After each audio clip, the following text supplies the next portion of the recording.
Just what this purpose of this breakfast is about is to exchange information and share information.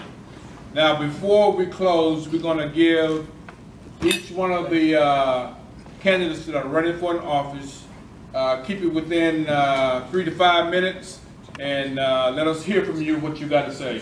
Sir? And we'll go around the room. I'm Terry Jones, running for District 21. I guess the information that I want to give you, we need your help in events that we need to be at. If you can help us, we are knocking on doors, but I was telling someone last weekend, I had 20 doors to knock on and I met 4 people. No one's home. And so we need to, if there's in other words, after this event, I'm going to Montesano to the art festival, because that's where the people are. And so if you have events that are around, you need to let the candidates know so that they can go be seen.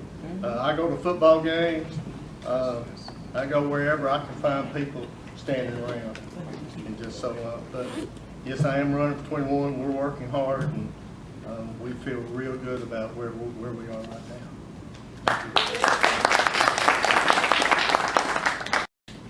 I'm J.B. King. I'm running for Alabama House District 10. Just to piggyback off of everything that Jessica just said, one of the most important parts of my platform is education. I like to talk a lot about the fact that I'm an engineer, trying to look at government as a system. You can't have a good system in any situation without a good foundation. That foundation is our children, how we educate them and how we teach them to think.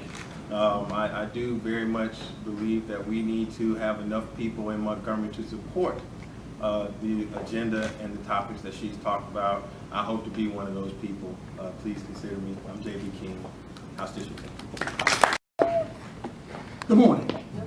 My name is Michael H. Walker. I'm a candidate for Madison County Probate Judge. And I am an attorney. And let me underscore that part again. I am an attorney. And I say that because for too long we've had a probate judge who has been a lay judge, which is a judge is not an attorney. When you think about judgeship, think about judges, you normally think about that basic qualification being someone who is an attorney or someone who at least have attended law school. We do not have that presently. Alabama, we're always 47, 48, 49, and 50. Same thing with our probate courts. There are only 4 states in this nation where you can be a probate judge and not be an attorney, and Alabama is one of those states. It's time to change that. You need a probate judge who's going to come in and advocate also for mental health. You know, we don't need to just sit around in that probate court and just have those mental health cases and send people off for treatment, but we need to be able to advocate to get out, to get the funding that we need. Back in 2009, our state legislature took away $14 million from our mental health budget. That money has not been replaced. We've closed mental health hospitals. Right now, I think there's a 16-bed facility in Madison County. That is not enough. On any given day, we have 10,000 people in this county who are receiving services for mental health, mental illness. We need a probate judge to go out, advocate, talk to our state legislators, Ms. Barros, JB, when y'all get down to Montgomery, to put that funding back into mental health. Let's not fund it, but let's invest in mental health. If we invest in something, then we'll take a more proactive road to make it happen. So remember me on November the 6th, Michael Walker, Madison County Probate Judge. Thank you. Good morning, everyone. Good morning. Ms. Fortune Barker, I was so proud of you. And I'm proud of all the candidates that I call colleagues of mine, because we're taking a step. We're putting our mouth where our action, or our action where our mouth is.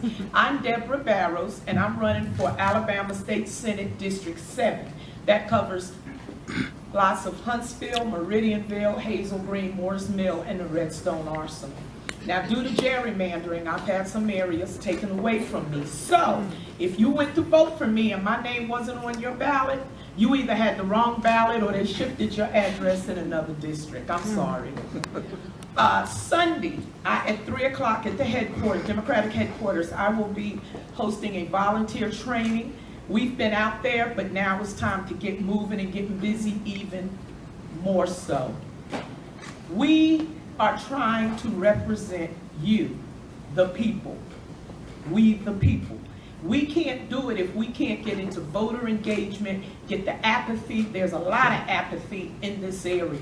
We have to constantly prove ourselves who we are and that we want to be your voice and everybody else's voice. So I ask everybody in this room on November 6th, if each of you can get 20 people to the polls. It may not be enough, but just think if we started there and each of those people brought people. We have got to talk this up. You know, my opponent says he puts signs out, he may put some more television commercial out, but he's not doing anything else because he, like a lot of them, believe that they're just going to win on default. It's time that we do have a real blue wave and shake it up. Okay, so I want you to know that I am the candidate of the family. I'm the voice for the voiceless and those that have not found their voice yet. I tell people I have a big mouth and I'm not afraid to use it to stand up for the people. I'm not a career politician, but I am the one out there that's in 40% of the working class in this country that don't get enough to be considered middle class. I am for education. She wins, I win, he wins, he wins. We got her.